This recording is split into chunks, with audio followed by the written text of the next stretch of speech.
Hello, everyone. Thanks for watching. I'm David Hopper, Austin Bureau Chief of the music site 360degreesound.com. The 2025 South by Southwest Music Festival is coming up. It'll take place March 10th to 15th in Austin, Texas. We'll be bringing you exclusive interviews with artists as part of our South by Southwest Artist Spotlight series. Today, I'm joined by Jack Sherman, the singer in the Keystones, an alternative rock band from Wisconsin. The Keystones will be performing a South by Southwest showcase at Marlow on March 12th at 9 p.m. Jack, thanks for joining 360 Degree Sound. Yeah, thanks for having me. It's good to Yeah, be here. yeah. For our viewers and readers who maybe aren't familiar with the Keystones, I wonder if you could little start by giving us a little background and telling us about the music you play and maybe a little brief history of the band. Yeah, for sure. So, you got covered the name. So we are the Keystones. We're a sort of alternative heavy rock band from Milwaukee, Wisconsin, Chicago's little sister, and my favorite. And yeah, we play kind of mix of heavy rock, some alternative stuff. We've got influences in kind of like those early 2000s kind of indie sleaze bands and stuff, like the Strokes, the Killers, back like Tours, Queens of the Stone Age, kind of lately. And yeah, we've been influenced by a lot of good modern rock bands as well. Some of the stuff we've been making lately is a little bit like if people know Royal Blood, they're one of our influences right now. So, that's kind of the sort of music we do. As for a history of the band, we've been around in one way, shape, or form since like 2017, I suppose, is right around when we played our first ever gig. And we are composed of it's me, my younger brother Matt is on bass. We have our childhood best friend Eddie on drums, and then as of just last year, we have Wally Walco, a good friend of ours from the city, who joined the band as our lead guitarist. So yeah. Also, yeah, thanks for that. Yeah, when I was coming through the list of the many artists, the description of your band did catch my eye as it described you as a hard rock band with the pays tribute to Queens of the Stone Age, Rage Against the Machine, Arctic Monkeys. Yeah. Who I love all those bands and I've seen all those bands live. They're all fantastic. So I guess what is it about I guess that 90s and 2000s I guess sleaze rock as you call it that kind of resonated with y'all. Yeah, well, it's funny, man. We were talking before we were recording here about your CD wall back there. And when we started the band, I never really thought in the beginning why we chose that kind of music. I mean, we all liked it, but you got me thinking when we were kids, I was like 12, 13 or whatever.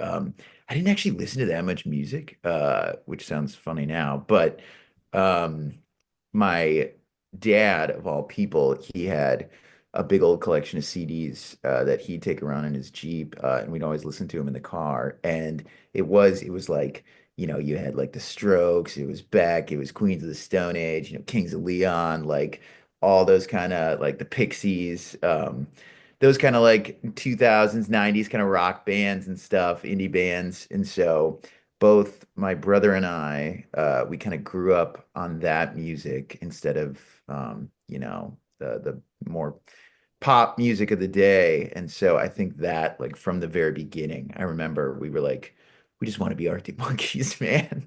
And Arctic Monkeys always just wanted to be the Strokes. So, I guess bands inspire bands, but I think that's kind of where it all started, really.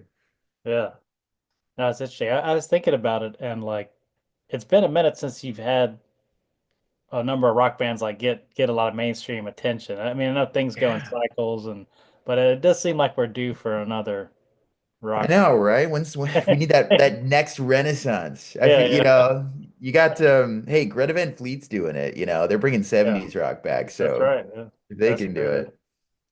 That's true. Yeah. So, I wonder if you t tell us a little about your latest single that just came out, Shinjuku. From what I can tell, it's a bit of a pivot from the music you've been making. It has these big synthesizers on it. It's a really cool, catchy track. Yeah. So, tell us a little about how that came together.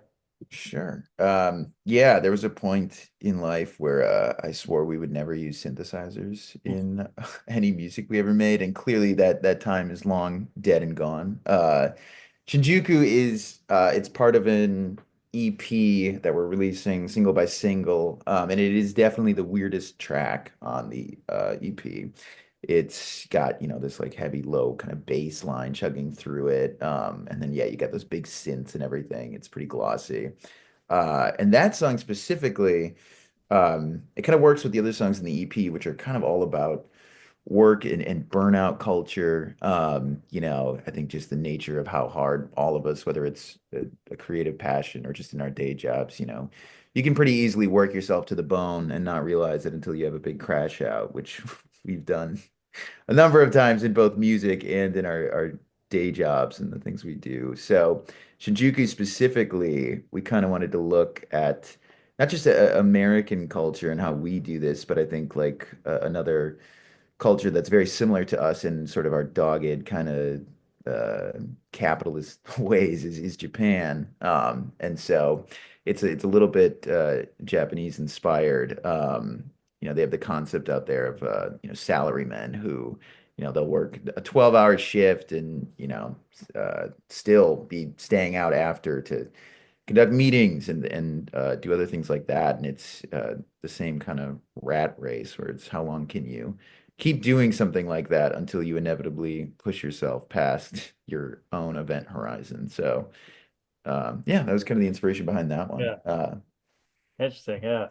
Um, you said you've been playing music since around 2017 is when you said you had your first gig. I was just wondering, what are some ways in which you think the band's kind of evolved and grown in the years since? Yeah, it's it doesn't even feel like the same thing anymore. It's yeah, that first gig was there's a bar actually from our hometown Waukesha, Wisconsin, which is where Les Paul actually Hmm. the famed guitar electric guitar inventor grew up, and the first bar we ever played was Les Paul's parents' bar. It's called Club 400 out there. Highly recommend it. But that was with, we had just a little rinky-dink PA. We barely had a band name, much less a logo. And it was all real garage rock kind of stuff. We were really scrappy in the beginning. The songs were not good. I'm glad I don't remember them. But things have changed pretty dramatically since then. I mean, we've been lucky enough to sort of A, refine our sound, and B, play with a lot of amazing bands in the time since. So I think it's grown. We've gotten a little more comfortable with what our sound is. We've always kind of jumped around, but I think the songwriting process has evolved. We've turned things a little bit bigger. It feels, we used to be it was about like the grittiest, rawest sound. And now it's more like, how can we make those kind of like 2000s indie influences sound as big as possible? One of my favorite like interviews is Julian Casablancas from The Strokes, the singer. They were, crazy famous already after their first album came out. But a little known fact is that he was actually pretty disappointed that after like their second LP came out, the Killers put something out, and he was talking to his bandmates, and he was like, "How do we get ourselves to sound like that big?"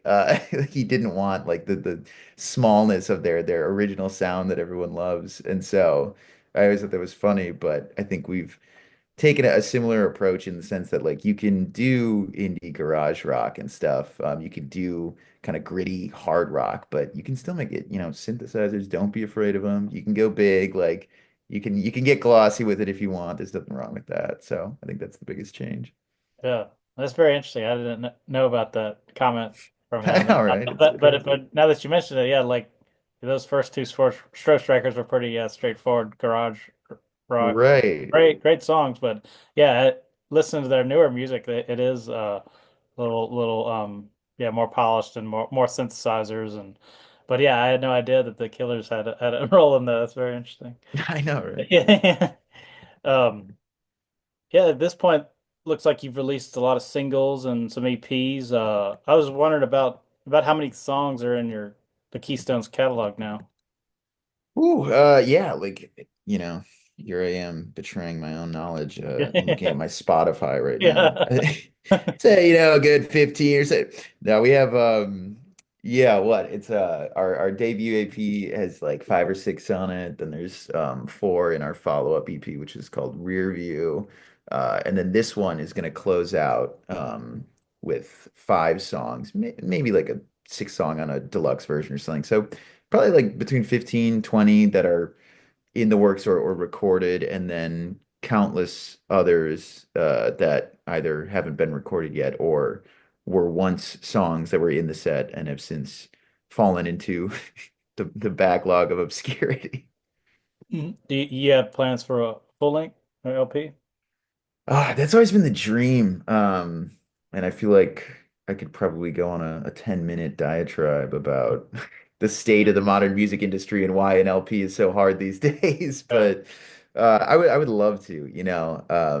I think it would be amazing. I'd want to have a really clear theme to it. I think we've been getting really deep on the themes of the EPs that we've been putting out. And so to do like a extended, a full album would be amazing. I'd want to get it right though. I'd want to have that theme sort of solidified, and we have a lot of songs kicking around right now that could contribute to that. But yeah, if the time is right and the market's good for a mid-sized band to put out a LP instead of just the constant deluge of singles after singles, which is kind of the nature of the industry right now, it would be awesome. Hmm. Yeah, speaking of a theme, your 2024 single "Wolf of Walgreens," which I understand will also be in that EP coming out, has a bit of a social commentary as well. Taking aim at the profiteers in the American healthcare system. Yeah. Can you tell us a little bit about the genesis of that song?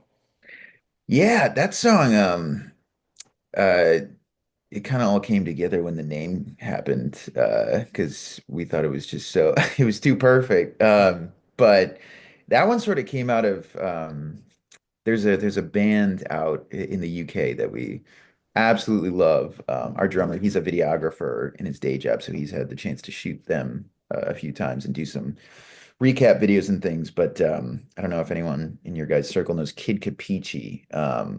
They are, it's like a UK kind of Brit punk, but with a little bit of like glossiness to them. They do just awesome, awesome stuff. And uh, in addition to like their sound, we've always liked their sort of the nature, the themes of the songs that they do, and they're all, I mean, it's a lot of social commentary stuff, and so Wolf of Walgreens kind of felt we were being inspired a little bit by them at the time, and trying to take a look back at what's happening in our country right now, which is a whole lot of things, and so you know, uh, I felt like for a long time, I felt like the healthcare system is probably one of the deepest, most deeply flawed parts of what isn't working with our country right now. And so the Wolf of Walgreens kind of felt like the right place to start this EP off, with a mix of that, again, social commentary and that burnout culture, and also just what's not working right now and how do we talk about it in a smart or at least cheeky way, barring Mhm. that. Yeah, sure. Your song Newport was a standout to me. I like that it referenced Topo Chico as the sparkling mineral water, one of my Yeah. favorites, very popular here in Austin. Uh, You're gonna hate me, but I didn't even know that Topo Chico was a mineral water at first. I oh, just I had the seltzer, the hard seltzers, and I was like, yeah, oh, those are good. And then somebody was like, it's a mineral water too, right? yeah.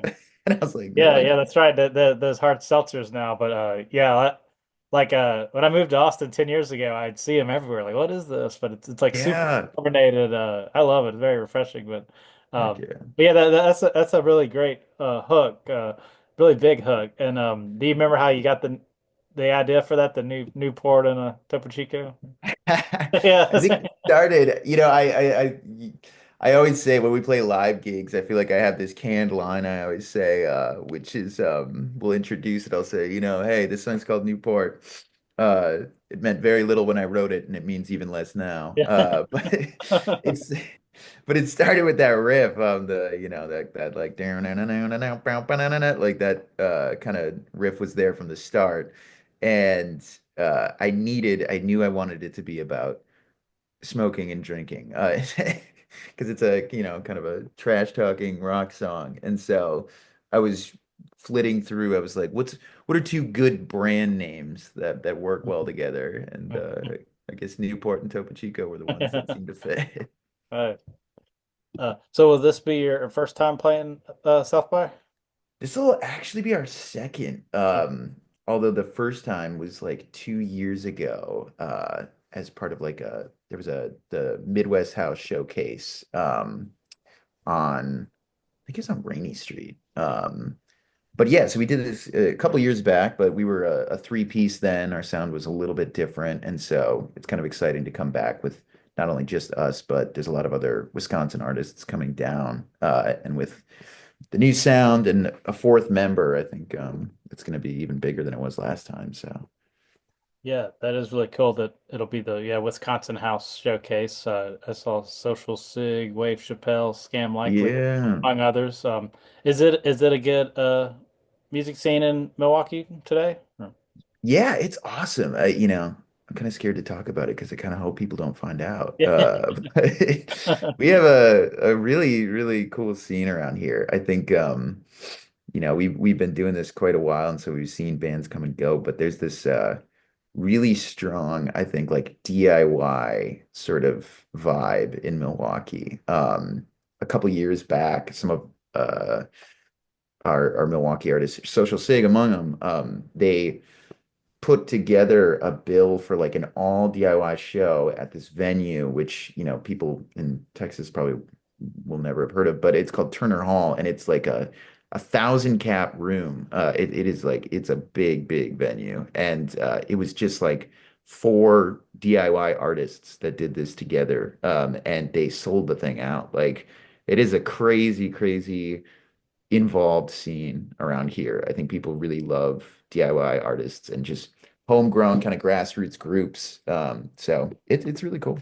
Yeah, that's awesome. Uh, but yeah, thanks so much for talking with us. I guess finally, what can South by attendees expect from a Keystones live show? From a Keystones live show, you can expect four very smartly dressed guys, giving their 70s best. But no, I think that what they can expect is just high energy. We're very like we like to get really high energy on stage. Our lead guitarist was talking about setting his guitar on fire, which is not going to happen, for we'd like to get invited back, but Yeah, right. yeah, but I think our set is one where because we've had so many different influences and we've started with the more alternative and then gotten into harder rock, it's kind of one of those sets that takes you by surprise where it starts, it's fun to start and you're kind of getting into it, by the end of it, you're, full on headbanging and moshing and stuff. So I think yeah, people should look forward to that. If we got any hard rock fans out there, Yeah. come on down. Oh yeah, I'm certainly looking forward to checking y'all out. I meant to ask that. So you got the March 12th 9 p.m. Showcase gig. Has there been any other gigs added to your knowledge or? That's our main showcase one at South by, but Sure. we are playing a couple places on the way down as part of routing. So we're going to be both in St. Louis and Oklahoma City on the way down as well. Nice. Yeah, and we'll be out on the town and stuff. There's a couple events that we're looking to check out and things. So hopefully we run into some folks. Yeah, for sure. Yeah, sounds great. Well, yeah, thanks so much, Jack. Looking forward to checking y'all out. Yeah, thank you, All right. David. Thanks. Take care. You too, Bye. man.